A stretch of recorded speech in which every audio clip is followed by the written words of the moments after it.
Niyanig ng magnitude 5.0 na lindol ang bayan ng Cabangan, Zambales bandang 5:32 ng hapon, October 11.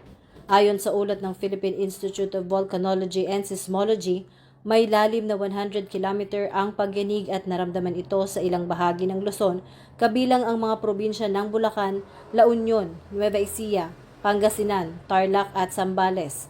Agad namang tiniyak ng mga otoridad ang kaligtasan ng publiko kasunod ng insidente. Sa pinagsamang ulat ng Police Regional Office 3 na inilabas kaninang alas 7 ng gabi, positibong walang naiulat na nasawi, sugatan, nawawala o natabunan. Bukod pa rito, wala ring naitalang pinsala sa mga bahay, infrastruktura at kalsada at mananatiling passable ang lahat ng daan at tulay sa kasalukuyan. Wala ring naitalang power interruption o pagkasira ng linya ng kuryente sa rehiyon. Patuloy namang nakaalerto ang Pro-3 at nakikipag-ugnayan ang mga police provincial offices at mga istasyon ng pulis sa kanilang local disaster risk reduction and management offices.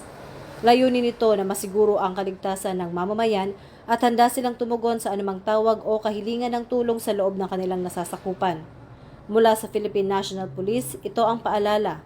Ang bagong PNP sa bagong Pilipinas, mabilis sa serbisyo, tapat at nararamdaman.